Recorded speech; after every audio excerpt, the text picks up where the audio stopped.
వ్యక్తి చనిపోయినా అతను చేసిన పాపాలు మాత్రం వెంటాడుతూనే ఉన్నాయి. అమెరికా బిలియనీర్ జెఫ్రీ ఎప్స్టీన్ చీకటి సామ్రాజ్యానికి సంబంధించిన ఎప్స్టీన్ ఫైల్స్ ఇప్పుడు అగ్రరాజ్యం అమెరికాని దాటి ఐరోపా దేశాల్లో భూకంపం సృష్టిస్తున్నాయి. ఈ ఫైల్స్ దెబ్బకి బ్రిటన్ లో సాక్షాత్తు ప్రధానమంత్రి పీఠమే కదిలిపోయే పరిస్థితులు కనిపిస్తున్నాయి. అటు రాజకుటుంబం, ఇటు ప్రభుత్వ ఉన్నతాధికారులు, ఒక్కరేమిటి నార్వే, స్వీడన్, ఫ్రాన్స్ వంటి దాదాపు 10 దేశాలకు చెందిన హేమీలు ఇప్పుడు ఈ ఊబిలో కూరుకుపోయారు.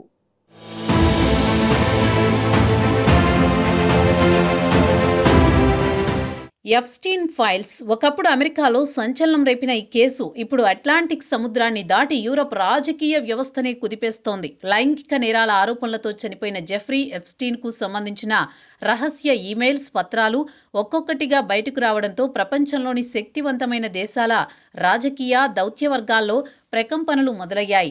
అమెరికా నుంచే కాదు, Britain, Norway, Sweden, Slovakia, France సహా దాదాపు 10 యూరప్ దేశాల్లో ఈ ఫైల్స్ ప్రభావం స్పష్టంగా కనిపిస్తోంది.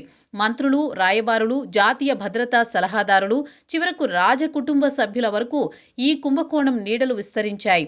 ఈ ఎప్స్టీన్ ఫైల్స్ బ్రిటన్ను తీవ్రంగా కుదిపేస్తోంది.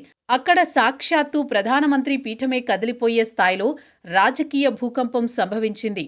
బ్రిటన్ మాజీ రాయబారి పీటర్ మాండెల్సన్ కు జెఫ్రీ ఎప్స్టీన్ తో ఉన్న సన్నిహిత సంబంధాలు వెలుగులోకి రావడం ప్రధాని కీర్ స్టార్మర్ కు పెద్ద తలనొప్పిగా మారింది. మాండెల్సన్ గురించి గతంలోనే వివాదాలు ఉన్నప్పటికీ 2024లో ఆయన్ను బ్రిటన్ అత్యున్నత దౌత్య పదవిలో నియమించడాన్ని ఇప్పుడు విపక్షాలు మాత్రమే కాదు, అధికార లేబర్ పార్టీ నేతలే తప్పుపడుతున్నారు.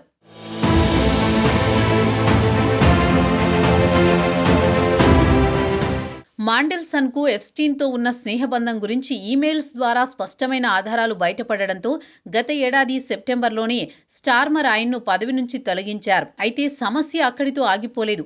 15 ఏళ్ల క్రితమే మాండెల్సన్ బ్రిటన్ ప్రభుత్వానికి సంబంధించిన అత్యంత కీలక సమాచారాన్ని ఎప్స్టీన్ కు చేరవేశారన్న ఆరోపణలు ఇప్పుడు తెరపైకి వచ్చాయి.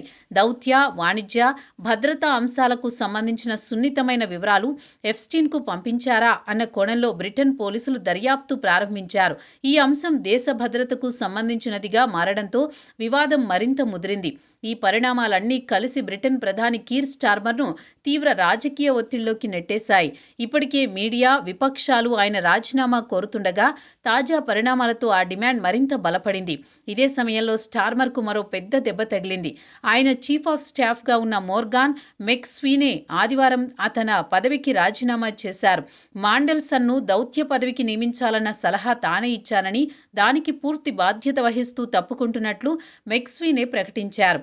ఇది స్టార్మర్ ప్రభుత్వంలో నైతిక బాధ్యత అంశాన్ని మరింత ముందుకు తెచ్చింది.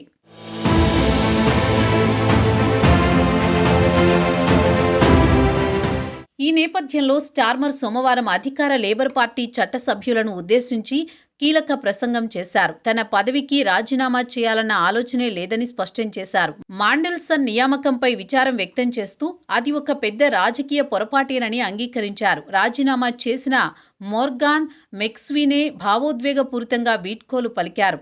ఇదిలా ఉండగా ఎప్స్టీన్ కుంభకోణం బ్రిటన్ రాజకీయాలకే పరిమితం కాలేదు. దేశ రాజకుటుంబం వరకు ఈ ఫైల్స్ నీడలు విస్తరించాయి.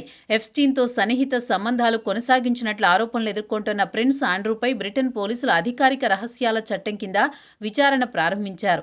2001 నుంచి 2011 వరకు బ్రిటన్ ప్రత్యేక వాణిజ్య ప్రతినిధిగా ఉన్న సమయంలో ప్రిన్స్ ఆండ్రూ ప్రభుత్వ రహస్య నిర్ణయాలు, తన అధికారిక విదేశీ పర్యటనలకు సంబంధించిన అత్యంత గోప్యమైన నివేదికలు, పెట్టుబడుల అవకాశాలపై వివరాలను ఎప్స్టీన్ కు పంపినట్లు ఈమెయిల్స్ ద్వారా వెల్లడైంది.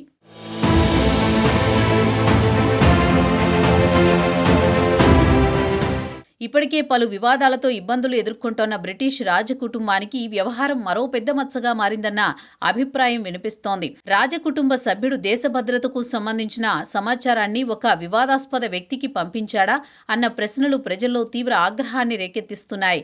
యూరప్లోని ఇతర దేశాల్లోనూ పరిస్థితి ఇదే రీతిలో ఉంది. నార్వేకు చెందిన సీనియర్ దౌత్యవేత్త జోర్డాన్లో నార్వే రాయబారిగా ఉన్న మోనా జూల్ తన పదవికి రాజీనామా చేశారు. ఎప్స్టీన్తో సంబంధాలున్నట్లు తేలడంతో ఇటీవల ఆమెను సస్పెండ్ చేసిన నార్వే ప్రభుత్వం ఆదివారం ఆమె రాజీనామా చేసినట్లు అధికారికంగా ప్రకటించింది. ఈ వ్యవహారం నార్వే విదేశాంగ శాఖలో కూడా కలకలం రేపింది. అదేవిధంగా స్లోవేకియా విదేశాంగ శాఖ మాజీ మంత్రి, జాతీయ భద్రతా సలహాదారు మిరోస్లావ్ లజెక్ కూడా తన పదవికి రాజీనామా చేశారు. వీరందరికీ ఎప్స్టీన్తో ఉన్న సంబంధాలపై ఆయా దేశాల్లో అధికారిక విచారణలు ప్రారంభమయ్యాయి. ఫ్రాన్స్, ఇతర యూరోపియన్ దేశాల్లోనూ మరికొందరు ఉన్నతాధికారుల పేర్లు ఈ ఫైల్స్లో ఉండడంతో మరిన్ని రాజీనామాలు ఖాయమన్న అంచనాలు వినిపిస్తున్నాయి. మొత్తంగా ఎప్స్టీన్ ఫైల్స్ ఇప్పుడు కేవలం ఒక వ్యక్తి చేసిన నేరాల కథగా మిగలకుండా ప్రపంచ రాజకీయాల్లో నైతికత, అధికార దుర్వినియోగం, రహస్యాల లీకేజీపై పెద్ద ప్రశ్నలు లేవనెత్తుతోంది. ప్రజాస్వామ్య దేశాల్లో అధికారంలో ఉన్నవారు ఎంత పారదర్శకంగా వ్యవహరిస్తున్నారు, అధికార రహస్యాలు ఎంత భద్రంగా ఉన్నాయి అన్న అంశాలపై ప్రపంచవ్యాప్తంగా కొత్త చర్చకు ఇది తెరలేపింది. రాబోయే రోజుల్లో ఈ ఫైల్స్ నుంచి ఇంకెన్ని పేర్లు బయటపడతాయో, ఇంకెన్ని ప్రభుత్వాలు కుదేలవుతాయో అనే దానికోసం ప్రపంచం మొత్తం ఆసక్తిగా గమనిస్తోంది.